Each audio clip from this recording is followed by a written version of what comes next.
President Trump thought a few defiant tweets could tear her down. He believed his digital army would drown out any dissent. But on a quiet Thursday morning, Congresswoman Jasmine Crockett hit back. Not with a retweet, not with a press release.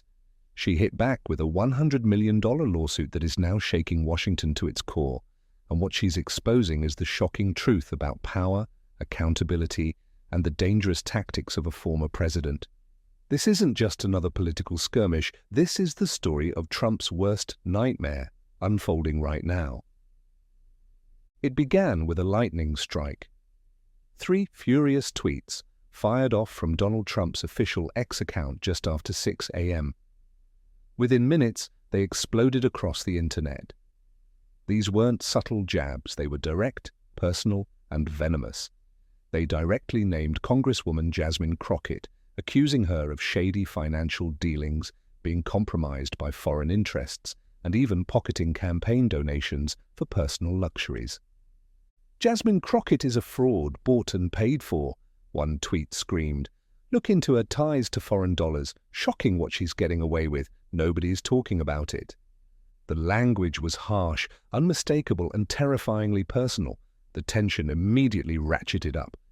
But here's the first shocking truth. What made this situation truly jarring was the utter lack of context. No prior public feud, no committee clash, no viral exchange, nothing to suggest that Jasmine Crockett, a rising star in Congress, was even on his radar. Yet here was a former president broadcasting unverified, reputation-damaging accusations to over 90 million followers. The claims came without a shred of evidence, no links to investigations, no supporting documents. This glaring omission only intensified speculation about the true motive. Within an hour, hashtags like #Crockett Exposed and Top Trump Targets, women began trending, reflecting both rabid support for and immediate backlash against the president's statements. Screenshots of the tweets were picked up by every major outlet before lunchtime. Conservative blogs amplified the claims without verification, while progressive voices rushed to Crockett's defense, questioning the intent behind Trump's posts. But what truly set this incident apart, what truly began to hint at the deeper, more shocking truth, was not just the inflammatory nature of the accusations, it was the timing. Just days before, Congresswoman Crockett had gained national attention for her fierce, uncompromising questioning during a televised congressional hearing. She had challenged a key Trump ally, pressing him hard on campaign finance ethics. To many, the tweets weren't just random political criticism, they were retaliation, a personal strike masked as political critique, designed to silence a formidable opponent, a chilling mini-payoff for those seeking the why behind Trump's sudden outburst.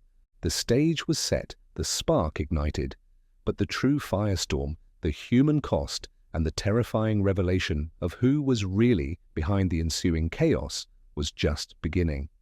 Next, we peel back the curtain to reveal how Crockett's world imploded, forcing her to make an impossible choice that exposed the hidden motive behind the attacks. Inside Congresswoman Jasmine Crockett's camp, the mood shifted rapidly from confusion to a chilling concern. Within hours of President Trump's tweets, her office, usually a hub for constituent concerns and committee prep, transformed into a triage center. Staffers huddled not to discuss policy, but to assess the growing flood of messages pouring in. These weren't from voters. They were from angry strangers, echoing the president's exact words. Some accused her of being a foreign agent. Others made direct threats. One voicemail simply said, "Traitor, you'll get what's coming." The tension in the office became palpable. By mid-afternoon, the U.S. Capitol Police were contacted. Within hours, Crockett's security detail was significantly increased. Her team had never faced anything like this.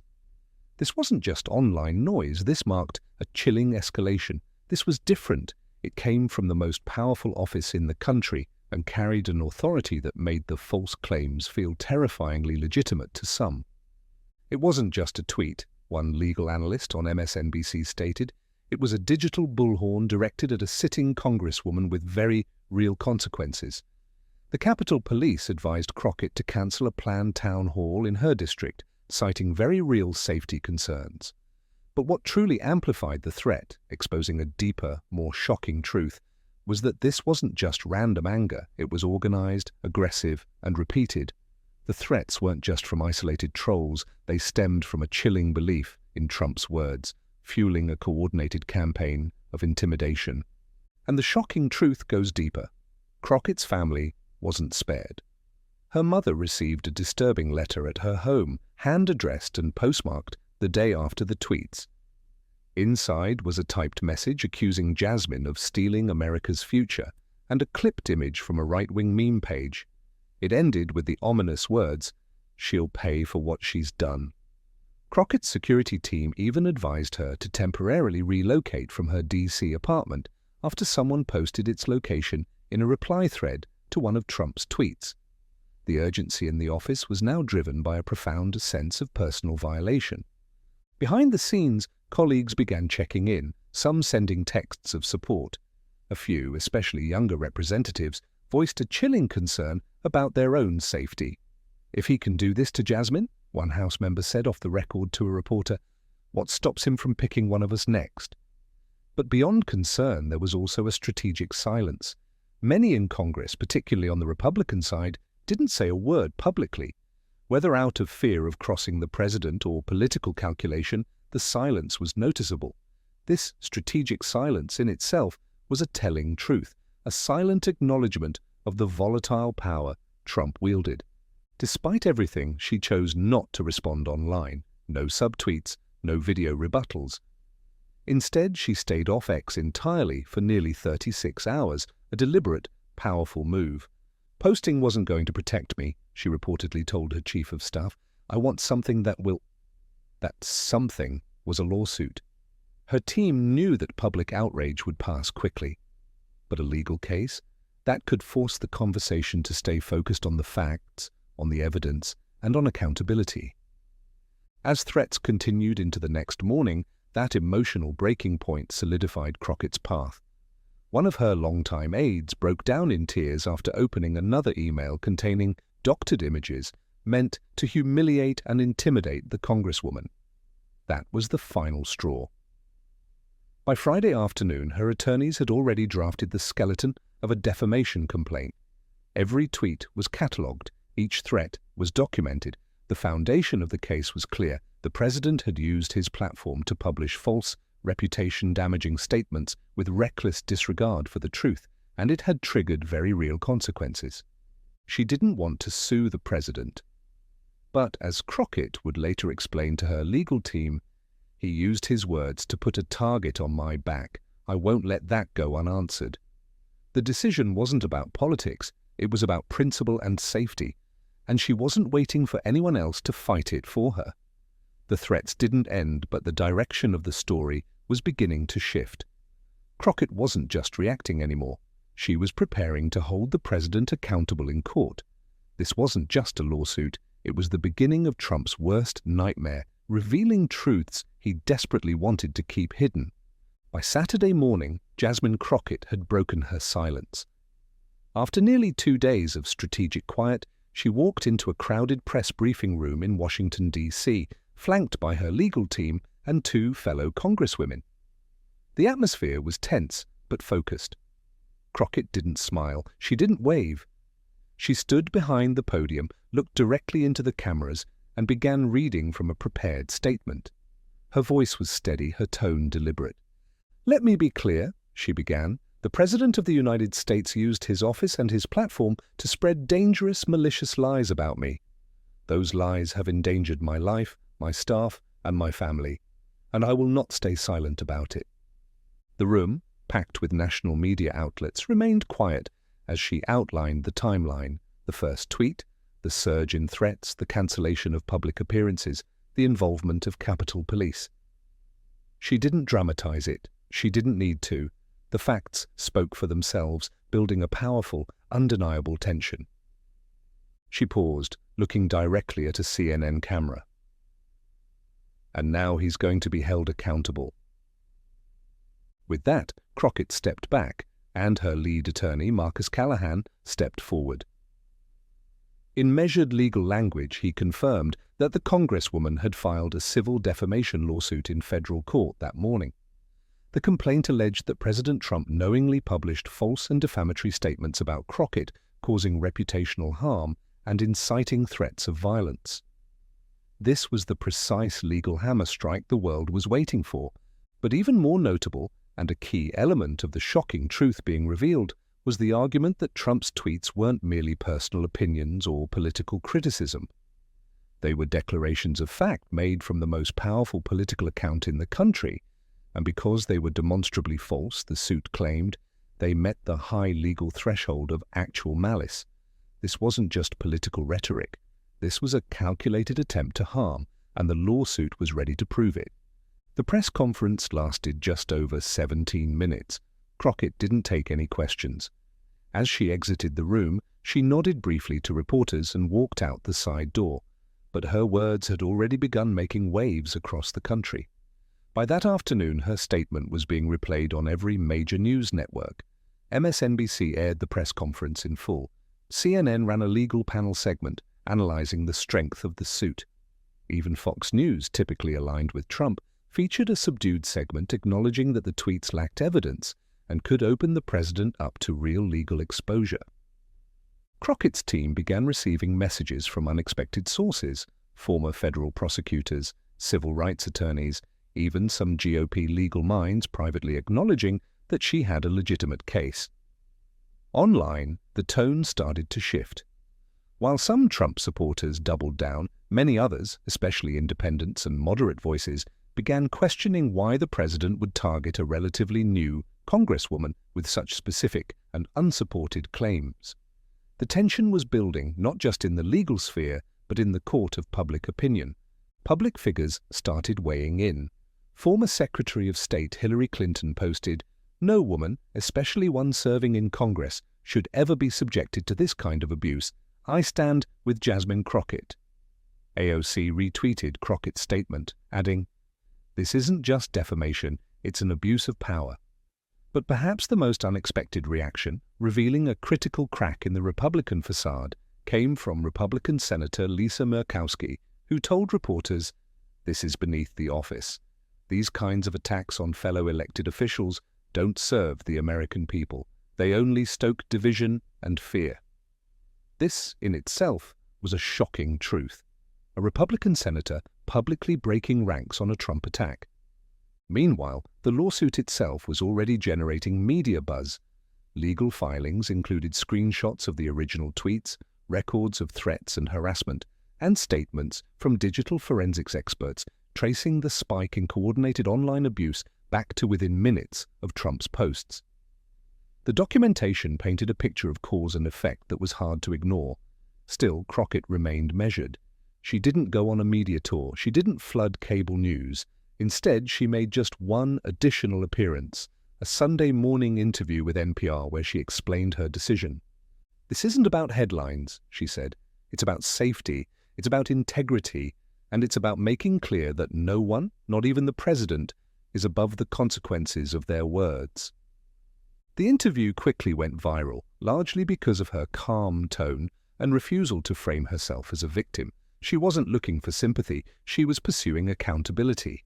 In a political climate often defined by shouting matches and spectacle, Crockett's quiet, focused response stood out. She hadn't retaliated with insults, she hadn't played the pundit game, she'd gone to court. And for the first time since the tweets went live, the public conversation wasn't about what Trump said, it was about what Jasmine Crockett was doing about it. This was Trump's worst nightmare unfolding in plain sight, a principled opponent using the very system he sought to undermine against him, revealing the shocking truth of his reckless power. The stage is now set for the full, undeniable weight of the evidence. Prepare yourself, because the next chapter will unveil the meticulous, chilling proof that makes this lawsuit truly inescapable. By Monday morning, less than 72 hours after the lawsuit was filed, new documents began circulating through legal channels. Crockett's team had submitted a supplemental evidentiary package to the court, one that added weight, context, and chilling urgency to an already formidable complaint. At its center was a meticulous timeline, down to the minute, tracing the moment Trump's tweets went live to the wave of digital chaos that followed. This was no coincidence, this was orchestrated harm, and the truth was being laid bare. According to time-stamped logs and metadata, the first hostile message targeting Crockett arrived just 9 minutes after Trump's initial post. From there, the volume and severity escalated at a stunning pace. The digital forensic team contracted by Crockett's counsel provided a terrifying breakdown. Within the first hour, over 600 tweets or replies mentioned her name paired with words like traitor, corrupt, or foreign agent. In the first 24 hours, over 2,300 threats or hostile mentions across X, Facebook, YouTube comment sections, and even private messaging platforms. And, chillingly, 48 hours in, the Congresswoman's personal email account, never publicly listed, was compromised in an attempted breach traced to a foreign IP address. Every threat was archived, tagged, and indexed by severity. Crockett's legal team knew they weren't just fighting an argument over words, they were showing the real-life chain reaction, a tweet from the president, then a wave of vitriol that could have easily turned physical. And here is perhaps the most chilling piece of shocking truth, an audio file. A voicemail left on a staff member's phone. In it, an unidentified male voice accused Crockett of stealing from the country and warned that she would be dealt with the way patriots used to deal with traitors. The call ended with a clear, audible threat. You think we won't find you? We will. Alongside the audio files were screenshots of posts in far-right forums, some of which explicitly encouraged users to dox her and run up on her in public. One even featured an altered photo of Crockett with a target graphic over her face. Another described her home state and district in detail, encouraging patriots in Texas to pay her a visit. These weren't isolated trolls, according to the forensic team. Much of the activity originated from coordinated networks that had previously been linked to online harassment campaigns against other public officials, especially women of color. This exposes a deeply unsettling, organized truth behind the attacks. Crockett's attorneys didn't stop at digital evidence. They submitted police reports from both D.C. and Dallas, where her family had filed complaints after receiving menacing letters and packages in the mail. One padded envelope, intercepted by staffers and reported to Capitol Police, contained a photo of Crockett crossed out in red ink and a printed message. "Fake your smile now, we're watching." Also included in the filing was a sworn declaration from one of her aides, who described the immediate impact on the office's ability to function. According to the statement, constituent services were halted for 2 full business days as staff focused solely on security measures and reporting threats. Another declaration came from a cybersecurity consultant who had been monitoring Crockett's digital footprint even before the incident. His report noted a massive and anomalous spike in hostile activity centered precisely around the timestamps of Trump's tweets. His conclusion was unequivocal. This level of volume and intensity cannot be explained by coincidence. It is causally linked to the tweets. This is the scientific, undeniable truth that ties Trump's words directly to the ensuing chaos. The evidence package also directly addressed the lack of proof behind Trump's claims. The tweets had alleged financial corruption and foreign ties, so Crockett's legal team included documentation from the Federal Election Commission confirming no violations or investigations. They also provided copies of her financial disclosures and tax returns, showing no anomalies or unreported assets. In short, Crockett's case wasn't just that the president lied, it was that he lied in a way that triggered a measurable, targeted campaign of intimidation, and every piece of evidence tightened the noose around that argument. The media took notice. Legal scholars began commenting on how thoroughly Crockett's team had built their foundation. Constitutional lawyer Kimberly Atkins-Storr remarked on MSNBC, "This isn't just about holding someone accountable. This could become a landmark case in how digital defamation by a public official is treated. This is the scale of the nightmare for Trump, a case that could set an unprecedented legal standard against him." Meanwhile, the president remained silent on the matter. No tweets, no statements, no press conferences. But the lawsuit was growing louder with each new document submitted. Inside the courthouse, the stack of evidence now included voice recordings, security alerts, internal memos, and digital analysis. Outside, the public began to understand the scope of the damage, and with every exhibit filed, Jasmine Crockett's position became harder to dismiss. This wasn't about political drama anymore. It was about cause, effect, and undeniable harm. Montage of support for Crockett, people holding signs, screenshots of supportive tweets, headlines. The visuals are bright and hopeful, contrasting with the previous chapter.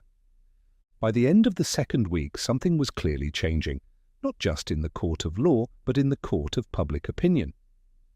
Congresswoman Jasmine Crockett's defamation lawsuit against President Trump had gone from a headline to a movement. Across the country, everyday people began engaging with the story, not just as political observers, but as citizens trying to process what it meant when the president used his platform to publicly target a fellow elected official without evidence. Polls began reflecting that shift. A Reuters Ipsos survey, released 10 days after the lawsuit was filed, found that 62% of Americans believed the president went too far in his public accusations. Among independents, that number rose to 69%, suggesting that the incident had struck a nerve beyond party lines. Even 28% of Republicans polled said they were uncomfortable with the president's tweets and wished he would tone it down. This was a critical shift, indicating a broader public disquiet with Trump's tactics. Meanwhile, Crockett's approval ratings saw a noticeable bump, especially in urban and suburban communities, where professional women and younger voters make up a strong base. Her team reported a 36% increase in engagement on her official website, along with thousands of emails expressing support, many from people who admitted they hadn't known much about her before the lawsuit. These weren't all political insiders. Some were teachers, veterans, nurses, or small business owners who saw in Crockett something rare: resolve without showmanship. Her tone, measured, factual, and unwavering, resonated with people who felt increasingly exhausted by performative outrage in Washington. One letter, shared by her office with permission, came from a 56-year-old postal worker in Ohio. "You're the first person I've seen in a while who stood up without screaming. You didn't turn this into a circus. You just said, that's a lie," and went to court. That's strength. Social media, too, began reflecting a growing wave of respect. TikTok creators posted breakdowns of the case, many of them praising Crockett's calm, steady posture and the clarity of the legal documents. One video titled, "This is how you check a bully with evidence," went viral, racking up 3 million views in 2 days. Another creator stitched clips of Trump's tweets with Crockett's press conference, captioned, "He shouted, she sued." X, where the controversy began, saw a noticeable flip in tone. While the initial tweets from Trump had sparked a frenzy of trolling, threats, and memes, the tide had turned. Supporters of Crockett began reclaiming the platform, posting court documents, links to reputable fact checks, and stories of other women who had faced harassment in public life. Civil rights activists connected the lawsuit to broader conversations about digital abuse, especially targeting black women. A viral campaign under the hashtag #ProtectHerSeat featured profiles of women lawmakers across the political spectrum, with Crockett as the face of a movement demanding accountability, not only from political opponents, but from the platforms that amplify misinformation. Church groups, college students, and civic organizations held local events to discuss the stakes of the lawsuit. In Atlanta, a town hall titled "Free Speech or Targeted Harm" brought together legal scholars and activists to unpack how online attacks can quickly translate into real-world danger, something Crockett's lawsuit had made undeniably clear. And amid all of this, Jasmine Crockett's visibility soared, but not in the usual political way. She wasn't making grand speeches on talk shows or launching merch campaigns. She wasn't trying to capitalize on the attention. Her restraint became part of the story itself. She granted 2 interviews, one to NPR and one to PBS, both sober, policy-focused, and entirely devoid of personal attacks. In both, she emphasized the same point. "I'm not interested in becoming a celebrity plaintiff. I'm interested in telling the truth and staying safe. That's it." That comment circulated widely, especially among women in leadership positions who had experienced online harassment themselves. In closed-door meetings, several members of Congress, Democrats and Republicans alike, began discussing the need for clearer internal protocols around digital threats and defamation protections for sitting officials. For Trump's part, the silence persisted. He had still not commented directly on the lawsuit. The original tweets remained posted, untouched. But the legal clock was ticking, and with every day of inaction, his critics saw a void where there should have been a defense, or at least an explanation. Public sentiment, once sharply polarized, had begun to find rare agreement. Even those who supported Trump politically were admitting that this particular move had gone too far. And they were watching how it played out closely. This was the crushing reality of Trump's worst nightmare, the shocking truth that he was losing the narrative. What had started as a digital smear was now a national debate about integrity, leadership, and the limits of unchecked speech, especially when it comes from the most powerful office in the country. Crockett had not asked for this battle. But when it came to her doorstep, she stood her ground, with facts, with law, and with quiet force. And America took notice. Trump's worst nightmare wasn't just a $100 million lawsuit. It was the shocking, undeniable truth that he could no longer escape the consequences of his words, consequences of his words, consequences of his words, consequences of his